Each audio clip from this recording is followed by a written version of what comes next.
এতদিন পরে সবাইকে একসাথে দেখতেছি। শিউলি, তুমি নাতাশাকে আসতে বলো না তাড়াতাড়ি।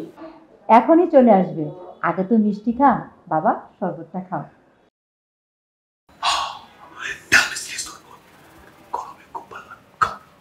বাবু, তুমি কি সারা জীবন বাবুই থেকে যাবে? এই সময় কি কেউ তাল মিস্ত্রি শরবত দেয়?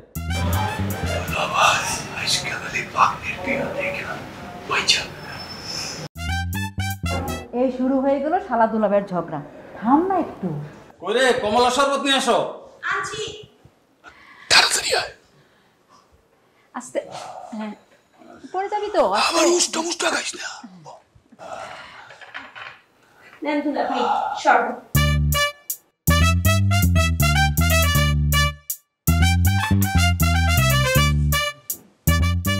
মা, বুঝলাম না, এই মেয়েটাও এখানে? মানে তুই ওকেও চিনিস? ও তো নাতাশার আদরের ছোট বোন বিপাশা। একেও চিনিস? বিপাশা একজন নাতাশার মামা, একজন নাতাশার ছোট বোন। ওই নাতাশাটাকে আমি যে মেয়েটা ভাবছি সেটা না তো? এই তো এই যে আমার মেয়ে চলে আসছে। আয় আয় তাড়াতাড়ি আয় মা। হ্যাঁ আসতে দেখে শুনে নিয়ে আসিস।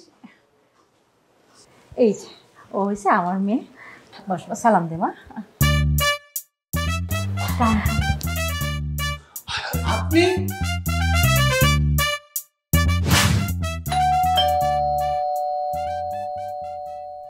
সালাম স্যার। ওয়ালাইকুম আসসালাম। কে আপনি? আমি পিৎজা লিজা নিয়ে এসেছি। পিৎজা লিজা? মানে সরি স্যার, আমি লিজা পিৎজা নিয়ে এসেছি। আমি তো কোনো পিৎজা অর্ডার দেইনি আপু। স্যার আপনি ডেফিনেটলি পিৎজা অর্ডার দিয়েছেন। এই ঠিকানায় আমার অর্ডার দেওয়া ছিল। না, আমি শিওর আপনি ভুল ঠিকানা এসেছেন। স্যার এক্সকিউজ মি, এই তো স্যার এই বাসা থেকে অর্ডার করা হয়েছিল। আমার মনে হয় আপনার মা মিসেস কামরুন নাহার বকুল এই পিৎজাটা অর্ডার করেছে আপনার জন্য। আপনার মা মনে হয় বাসায় নেই, তাই না? ঢাকার বাইরে গেছে।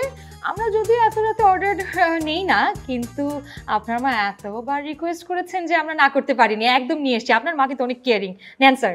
হতেই পারে না, মা তো যাওয়ার আগে সবকিছু রান্না করে ফ্রিজে রেখে গিয়েছে। আচ্ছা দাঁড়ান, যেহেতু আপনি বারবার বলছেন আম্মু অর্ডার দিয়েছে, আম্মুকে একটা ফোন করে তারপর কনফার্ম হয়ে নেই। একটু দাঁড়ান, ওকে? জি স্যার। স্যার এইটা নিয়ে ভেতরে যান স্যার। আচ্ছা একটু দাঁড়ান, ওকে?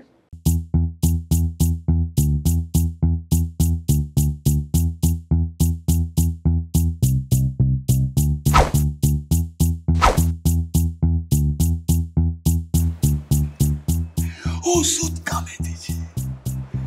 সবাই সবার দায়িত্ব জানো কিন্তু। মামা তোমার আইডিয়া কিন্তু